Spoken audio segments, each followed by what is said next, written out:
एबे एबे आसिला बहुत बड़ गोटे अपडेट बढ़िबो बजेट कौन सबू मिलिबो कौन सबू ताहा मध्य आम प्रिय मुख्यमंत्री श्रीजुक्त मोहन चरण माझी घोषणा करिवे। चलित मासरे बजेट आसवाक जाउची कौन कौन सबू जिनिस बजेट रे घोषणा करिवे आम प्रिय मुख्यमंत्री ताहा मध्य जानिमा।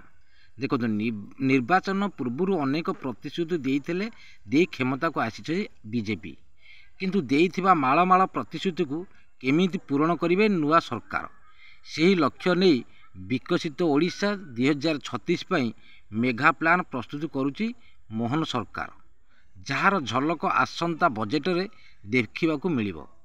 बजेट किभली हेबो केउ विभाग को फोकस रहिबो से ने अर्थनीति विशेषज्ञ सह आलोचना करिसेंती मोहन माझी टीम। पूर्वतन अर्थमंत्री विशेषज्ञ नुआ बजेट रूपरेख नहीं अनेक गुड़िए प्रस्ताव रखिछंती। सबुठु बड़ कथा है मुख्यमंत्री मोहन चरण माझी कहिछंती बजेट रे नुआ स्कीम आसीबो ता सहित आगामी बजेट रे आकार मध्य बढ़िबो। बजेट रे काहाकू मिलिबो गुरुतर एक शिल्प और पर्यटक को मिलिबो अधिक गुरुतर कारण उत्कर्ष ओडिशा अनेक निवेशक ओडिशा आसीबाकू चाहुचंती तेणु शिल्प और पर्यटक क्षेत्र में अधिक व्यवहार तो हो पारे। दुई रे सुभद्रा योजना पाई अधिक अनुदान दे पारंती सरकार। तीन रे सामाजिक सुरक्षा भिन्नक्षम विभाग पाई स्वतंत्र फोकस दे पारंती कारण बाध्यतिक भत्ता बढ़िबा पाई किछि बड़ निष्पत्ति नहीं पारंती मोहन सरकार। चार रे भूमि भित्तिभूमि क्षेत्र में अधिक अनुदान रखिबे सरकार।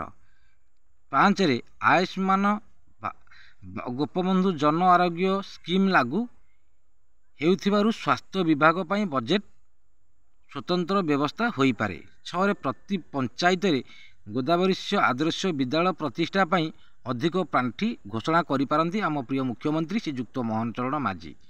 गत जुलाई मासरे मोहन सरकार बजेट अनुदान रहिथिला 2,65,000 कोटी किंतु एथर बजेट रे आकार बढ़िबो बोली संकेत देई सारिछंती मुख्यमंत्री मोहन चरण माझी। प्रश्न उठुची बजेट रे आकार बढ़ीची हेले खर्च होई पारनी आगामी वर्षर कौन हेबो ताहा मध्य ये आम प्रिय मुख्यमंत्री श्रीजुक्त मोहन चरण माझी पूर्व काम को सब किंदी कौन करेंगे ताहा ठीक ठाक करी आम प्रिय मुख्यमंत्री सबू बजेटर पास करेंगे।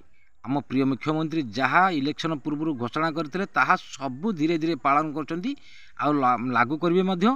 भिन्नक्षम भत्ता जो मैंने पाई ना एपर्यंत से भत्ता बढ़े सबू योजना धीरे धीरे सबू योजना लागू करेंगे आम प्रिय मुख्यमंत्री श्रीजुक्त मोहन चरण माझी। आउ जदि भिडियोटी भल लगी था गोटे लाइक करेंगे सब्सक्राइब करेंगे। रही नमस्कार जय जगन्नाथ।